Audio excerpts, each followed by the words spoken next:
इसकी नजर देखी नहीं हुजूर तुमने आई, लय भयानक तेज तर्रार नजर होती संभाजी राजाची। औरंगजेब सांगतोय बहुत खतरनाक है इसकी नजर। अरे इसकी नजर भी नहीं, इसकी जबान भी बहुत बोलती है। दिलेर खान पूछ उसको। दिलेर खान म्हणतो संभाजी ये हाथी तुझे दिया है, ये हाथी तू महाराष्ट्र में कैसे ले जाएगा? संभाजी राजे 7 और 8 वर्षाचा शंभू राजा सांगतो दिलेर खान हम हाथी पे बैठ के जाएंगे और नहीं हाथी आया तो हाथी को खींच के लेके जाएंगे। काय भाषा होती हे, तिथंच संपला निम्मा औरंगजेब। अरे ज्याचा बाप सिंह आहे त्याचा पोरग छावा नसणार का? मग छावा होता धर्मवीर शंभू राजा, सिंह होता शोभा। ऐका सजर हो, अगदी शेवटाला आलोय आणि म्हणून एक प्रश्नाचं उत्तर देत असताना शंभू राजांनी सांगितलं हे हाती का छोडो, पण या पुरंदरच्या तहामध्ये 23 किल्ले तुम्हाला दिले ना, हे महाराष्ट्रातले किल्ले दिले खान तुम्ही कशी काय घेऊन येणार इकडे हे सांगा। आता तर बोलतीच बंद झाली असं विचारल्यानंतर सोपं होतं काय? 8 वर्षाचं लेकरू काय बोलत होता, काय धाडस होता निदड्या छातीचा शंभू राजा। अरे बहुत बोलती है इसकी जबान, एक दिन इसकी जबान खींच लेंगे हम। अरे माझी जबान खिचायला पैदा व्हायचा आहे। काय भाषा होती शंभू राजांची, घाबरला वय। अरे नुसते शमशेर फिरले असती ना तिथंच गेला असता। मग डगमगली नाही धर्मासाठी माणसं, आणि धर्मासाठी काम करताना घाबरायचं नसतं। मग तो धर्मच काय? धर्म म्हणजे जात नाही सांगत, धर्म म्हणजे सगळ्यांना सोबत घेऊन काम केलं यांनी। खरं सांगतो सचिन अहो कवी कलश आणि शंभूराजे हितगुज करत होते। कवी कलश बाहेर गेले, सगळं सैन्य दाढून दिलं ना, आणि मग कवी सांगतो परत आला कवी आणि शंभूराजांना सांगितलं शंभूराजे हे महाराष्ट्रात घडत होतं बरं का राजे। अरे राजा आपण पकडले गेलो राजे। राजे सांगतो कवी हे शक्यच होऊ शकत नाहीत की सर्जा संभाजी कोणाच्या हातात गावल। नाही राजे, सगळ्या गनिमांनी हे सगळ्या दुश्मनांनी हेरलं आपल्याला राजे। आज आपण पकडले गेलो राजे, आज आपण हातबलेत, आपल्याला काहीच करता येत नाही। कवी अरे खोटं बोलू नकोस। अरे सर्जा संभाजीला हात लावायची मजा नाही कुणाची। 240 लढाया लढलेला योद्धा आहे, एक युद्ध न हरता गिनीज बुकात वर्ल्ड रेकॉर्डला ज्याचं नाव आहे तो सर्जा संभाजी हे लक्षात घ्या। गिनीज बुकात नाव आहे। कवी अरे मी आणि पकडले गेलो राजे, तुम्ही पकडले गेलेत। कसा पकडला गेलो कवी? राजा घनोजीनं फितुरी केली राजा। घनोजी म्हणजे कोण? जवळचा शंभू राजांच्या एवढ्या जवळचा माणूस आणि फितुरी। कवी खोटं बोलतोस? नाही राजा, हा मित्र आहे तुमच्या हृदयातला, कधीच खोटं बोलणार नाही। घनोजीनं फितुरी केली राजा। राजा सांगतात कवी गणोजीला सांगा ना या मातीवर माया करा। अरे ही महाराष्ट्राची माती आहे। अरे गणोजीला सांगा अरे या तुकड्या भर वतनसाठी लाल चाटायला जायची काय गरज होती कुणाची? वतन मागितलं असतं महाराष्ट्रातले पाहिजे तेवढे किल्ले नाव करून दिले असते। अरे सांगा गणोजीला आपल्या डोळ्यासमोर आपल्या आया बहिणींची इज्जत तुटली गेली आणि मग रक्त नाही खवळलं का गणोजीचं? अरे माझा होता जवळचा गणोजी, आपल्या माणसाने फसवलं म्हणून धर्म बुडला हो, नाही तर कुणाची मजा लेवे सर्जा संभाजीला हात लावायची। कवी डोळ्यात पाणी म्हणून नाही रे, पण आपल्या माणसाने फसवलं ना म्हणून लई वाईट वाटते। या परक्याने जर फसवलं असताना काहीच वाटलं नसतं, पण आपला होता रे बाबा। किती वेळा सांगितलं गणोजी अरे माया करा या महाराष्ट्राच्या मातीवर। आपली माणसं ज्या वेळेस फसवतात ना त्यावेळेस धर्म बुडतो, लक्षात घ्या। म्हणून आपली माणसं मोठी करा, आपली माणसं एकत्र या, एक होणं लई गरजेचं आहे। आपण आपल्यात भांडत बसतो ना, एक दिवशी तुमचा हिंदुत्वाचा अजेंडा संपून जाईल, लक्षात घ्या। 100% संपून जाईल। माझं बोलणं लक्षात घेऊन या। हिंदुत्व म्हणजे मी जात सांगत नाही, हे प्रामुख्याने लई वेळ सांगितलं, आणि भगवा सांगतो तो कुठल्या पक्षाचा सांगत नाहीये। नाही आपण एकवटले पाहिजे, एक संघ झालो पाहिजे। आपण जोपर्यंत एक संघ होत नाही ना गड्या, लई खतरनाक लोक आहेत तिकडं। त्या महाराष्ट्रात अजून असते अवलादी राहतात, त्यांना कळतच नाही ते महाराष्ट्रातली। सिद्धेश्वर बाबा आई बाबा सारखी माणसं गादीवर गेली राव। देवाने विचारलं त्यांना तुमची जात कुठली? नाही 2 डोळे आणि हातही 2, मग खालचं कोण आणि वरचं कोण? या जातीच्या बेडीला तोडूया आता आणि या मनातल्या ढीला सोडूया आता। हे काय उभा केला महाराष्ट्र माझ्या राजानं। शंभू राजांना ओढत नेलं उंटा भाई, आपला राजा होता पकडला गेला राव। कवी विश्वास बसत नाही रे, जालिमांनी साखळदंड टाकले। 25 फुटावनी साखळदंड टाकले आणि असे गरगर बाहो फिरत होते. हे असे साखळदंड फिरत होते. कवी सांगतो राजे अरे काय बलाढ्य ताकद तुमची, या गनिमांना तुम्हाला हात बी लावता आला नाही.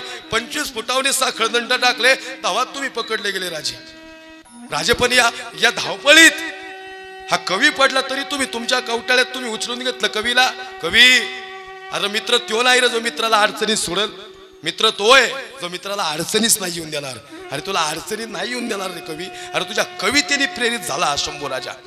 हे लई डझन भर मित्र नकोस, असे मित्र पाहिजेत अडचणीत मदत करणारे नको. अडचणी नाही आल्या पाहिजे ना यासाठी प्रयत्न करणारे जीवाभावाचे मित्र आयुष्यात पाहिजेत. असे मित्र कामू सज्जन आहो. कवी सांगतो राज आजपर्यंत उभ्या आयुष्यात इतकं कवित्व केलं पण राजा आजपर्यंत कुठल्या विषयावरच लिहूशी वाटलं नाही, फक्त तुमच्यावरच लिहूशी वाटलं. राज काय तुमचं शौर्य बाबा. कवी माहिती तुला बी आहे माहिती मला बी अत्याचार होणार आहे आपल्यावर, आपल्याला फाडणार आहे ते सैतान. पण कवी ज्या क्षणाला मला सोलतील ना त्या क्षणाला तुझे डोळे नाही भरून आले पाहिजेत बाबा. कवी म्हणतो नाही राज, कवी ज्या क्षणाला मला सोलतील ना त्या क्षणाला शेवटपर्यंत तुझ्या मुखातून कविता ऐकायची मला. कवी सांगतो राजला राजा बघितला नाही राव, उंटावनी माय फरफटत नाही आला राव उंटावनी. आपली माणसं गड किल्ल्यावरतून डोकावत बघत आपला राजा पकडला गेला होता. नदी नाल्यांना पूर वाहून दुतड्या वाहत होत्या, रडायला येत होताच, कुणाला समजले मी नाही राजा पकडला गेला म्हणून. आणि मग ज्या वेळेस शेवटचा अत्याचार 40 दिवस चाललंय सगळं, कुणी डोक्यापासून नखापर्यंत असा तलवारीने सोडला, तलवारीने सगळी कातडी काढली होती शरीराची. महाराज तुम्ही रक्तरंजित इतिहास एकदाच वाचा शंभू राजांचा, ग्रंथावर डोळ्यातलं पाणी पडतं. धोतांड सांगायला नाही आलो, काल्पनिक नाही सांगत.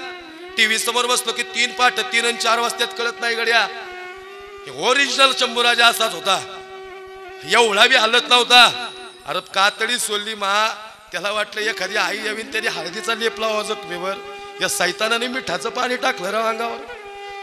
तसा मासा पाण्यातून काढावा ना अशी हृदयाची तडफड झाली. पण शौर्यवान होता ना म्हणून एवढा बी किंचित भर आला नाही, पण डोळे भरून आले. आज कवी सांगतो राजे तुम्ही मला सांगितलं रडायचं नाही आणि तुमचे डोळे भरून आले.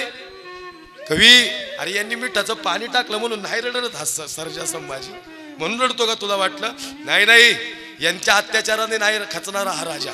अरे यांनी किती बी अत्याचार करू दे आणि यांनी किती बी प्रश्न विचारू दे, हा म्हणतो ना धन दौलत किधर आहे. औरंगजेबाला सांग तो पैसा महाराष्ट्राचा आहे, ही धन दौलत महाराष्ट्राची आहे. अरे तू इथला नाहीस, तू बाहेरून आलायस. अरे कणभर होता शंभू राजा, कणभर, आणि मनभर होता औरंगजेब. 14,500 सरदार होते औरंगजेबाचे आणि एकाकडे 50,000ची फौज होती. आणि काय होतं शंभू राजांकडे सगळे मिळून बी 14,000 नव्हते. कितीतरी कोटीचा महसूल होता औरंगजेबाचा आणि कणभर 1 कोटी रुपयाचा महसूल होता शंभू राजांचा. तरी सर्जानी संभाजी राजांनी उद्यापुऱ्या दिवसात हे महाराष्ट्रातलं वैभव ओढून आणलं होतं, मानलं होतं. आज औरंगजेबाने आता कळण तुम्हाला संभाजीनगर का म्हणायचं. लक्ष देऊ नाही का सज्जन हो, अगदी शेवटचे 2 मिनिटं राहिलेत. हे सांगताना महाराज तुम्ही म्हणाल तुम्ही आम्हाला भावनिक करायला आले का?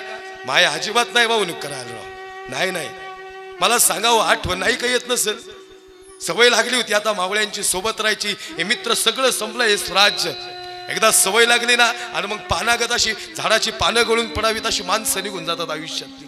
नाही येत एकदा मातीत गेलेली माणसं परत नाही येत. कवी अरे या डोळ्यांनी माझा बाप मी छत्रपती होताना बघितलाय. तू विचारतो ना रडायला का आलं? अरे माझ्या बापासारखं प्रेम या स्वराज्यावर कोणी नाही रे केलं.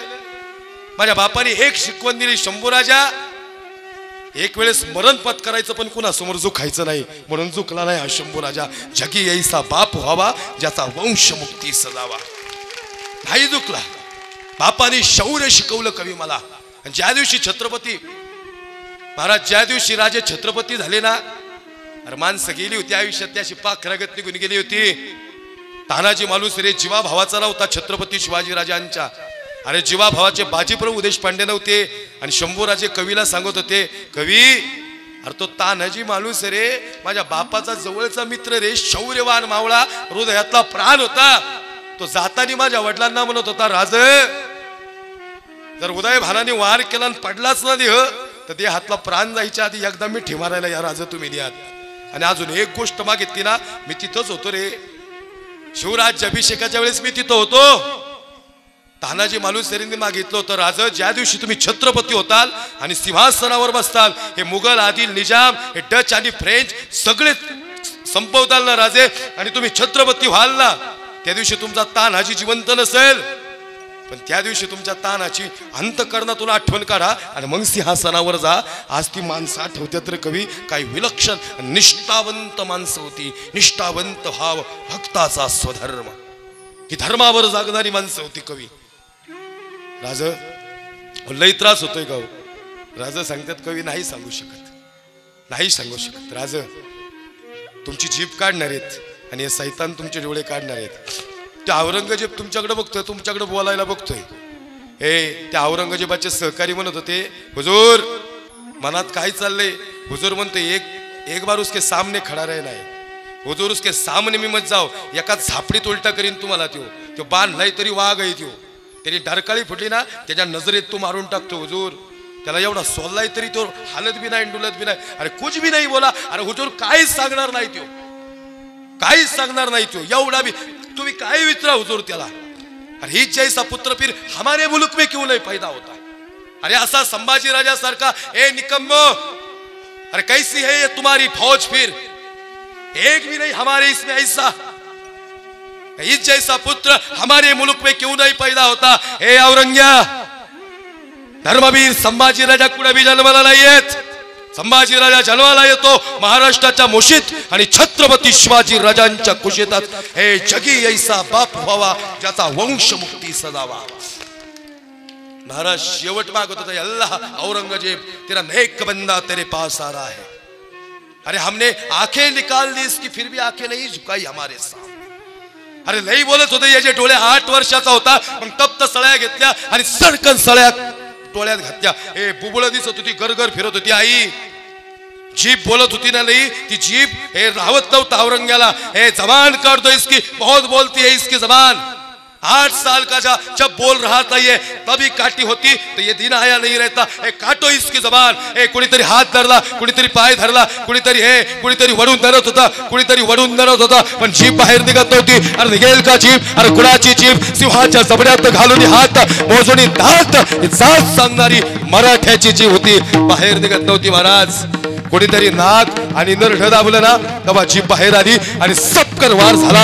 आणि झालेला वार आणि पडणारी जीभ जगदंब जगदंब जगदंब जगदंब जगदंब जगदंब जगदंब जगदंब जगदंब जगदंब जगदंब करत होती. जगदंब वळवळ करणारी जीभ म्हणत होती, याला कसं जगावं हे छत्रपती शिवाजी राजांकडून शिकावं आणि धर्मासाठी कसं मरावं हे धर्मवीर शंभू राजांकडून शिकावं. म्हणून सज्जन हो, ही माणसं गेल्यानंतर जिवंत राहिली. संजू भाऊ परत आलो तर अफजल खान फाडीन, आता वेळ नाहीये. परत आलो तर शंभू राजा थोडा विस्तृत सांगेल. सांगणं लय अवघड आहे. शंभू राजा बाबा डोळे वरून येतात. अहो आपण तुम्हाला येत नाही ना, चालून बी दिलं नसतं रस्त्याने, ही जर माणसं नसती तर कोणी. तुम्हाला इथं श्वास घ्यायला बी विचारायला लागत असतं, श्वास घेऊ का मी. एवढा भयानक अत्याचार झाला होता, या सगळ्या सत्ता ठेचल्या होत्या आणि माझा छत्रपती राजा झाला होता. आज मुघल झुकले होते, निजाम झुकले, आदिल झुकले, आज डच आणि फ्रेंच झुकले होते आणि सिंहासनावर 350 वर्षा हा काळ संपला आणि छत्रपती सिंहासनावर 32 मनाच्या सिंहासनावर गेले होते. झालं माझं सज्जन हो कीर्तन. पण या नादात परत आलो तो शिवराज्याभिषेक सांगत. आज लय मोठ्या दिवसावर कीर्तन केलं. बरोबर रामचंद्रांवर कीर्तन करणं म्हणजे एवढं सोपं नाही. ते माझ्यासारख्या माणसाला मिळावं हे तर माझं लय भाग्य. सज्जनराव ही माझी 3री पिढी चालू आहे वारकरी संप्रदायातली. खऱ्या अर्थानं हे सांगायचं तात्पर्य एवढंच होतं. आता रोजच अफजल खान पडतो बरं का, नाही फाडला की झोप येत नाही महेश बाबा. जास्त वर गाडीत तेवढं डोक्यात येतं अफजल खान फाडला नाही. आज फाडला बी पाहिजे तो लय बायाने. हे तुळजापूर उद्ध्वस्त केलं होतं, नाही लय वेळ लागेल फाडायला. 10 शेंगात फाडू का. हे 7.5 फुटाचा अफजल खान, 2 बाहु शरीर आणि पहाड़ वक्बल इतकी भयानक ताकद. आओ राजे आओ आओ और हमारे घरे लग जाओ. हे राजेंची नजर आणि और या ठिकाणी अफजल खानाची नजर एकमेकांना भिडली. 2 बाहु शरीर वाई, पहाड़ वाकवणारी भयानक ताकद. आज राजांना संपवणार असं वाटलं. संपलं स्वराज्य, संपला महाराष्ट्र. आणि मग ये है राजा, ये है शिवाज. अरे हुजूर लय भयानक आहे तो. 5.5 फुटाचा गुंडाळून ठेवीन तुम्हाला, हात नाही लगता काय.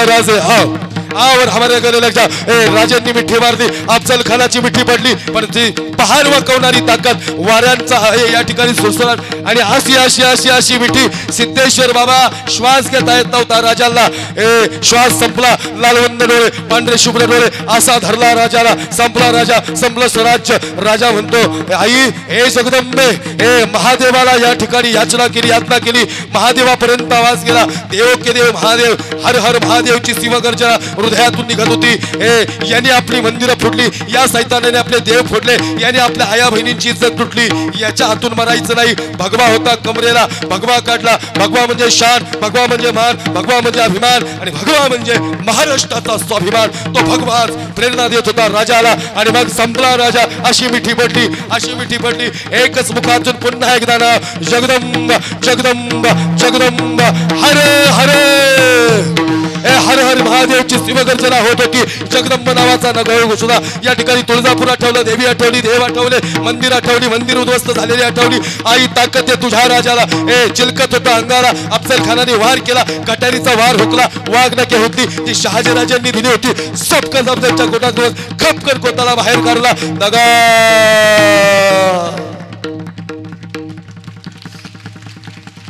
अरे ये दक्कन के शेर दे क्या चल कृष्णाजी आला कृष्णाजी 9 फुटुडी मारली कृष्णाजी आला वार हुकला उजव्या मस्तकावर वार झाला राजे बंडा हे पाहिलं सय्यद बंडा आला अफजल खान सांगतो सय्यद बंडा चल उडा उस राजा के घर आला सय्यद बंडा 9 फुटुडी मारली कर राजाची घर रोडला तर पाहिलं जिवान राजा सांगला जिवा चल आला जिवा 10 फुटुडी मारली दानपट्टा फिरवला आणि सय्यद बंडाचा हात वरच्यावर उडवला आणि इतिहास कडरला होता जिवा वाचला शिवा प्रौढ प्रताप पुरंदर क्षत्रिय कुलावतंस सिंहासनाधीश्वर राजाधिराज महाराज शिवछत्रपती शिवाजी महाराज की जय वाह झालेली सेवा भगवान परमात्म्या चरणी समर्पित करतो अर्पण करतो आता कुठल्या आताडे कुठे वळल्यात माहिती नाही या छाताडाचा पिंजरा कुठून कुठं जातो काय माहिती नाही तुम्ही दिलेलं पाकिट बी मोजायची सुधरत नाही इकडे नाही एवढं सोपं नाही आणि हे अंग थरथर कापतं खाली वाचल्यानंतर आनंद वाटला सज्जन हो अतिशय सुंदर वातावरण होतं जे काही बोललो गुरु वैकुंठवासी नामदेव महाराज पठाडे यांची कृपा जे काही बोललो गुरुवर्य सदानंद गुरुजी आळंदीकर जे काही बोललो माझे वडील महाराष्ट्रातील ज्येष्ठ कीर्तनकार हरिभक्तपरायण नूर मोहम्मद महाराज आत्तारे यांची असणारी कृपा वाणीतून एखादा शब्द गेला असेल कुणाचा अंतकरण दुखावला असेल तर हृदयातून माफी मागेल या ठिकाणी अतिशय सुंदर एकदा सगळ्या कमिटीसाठी टाळी वाजवा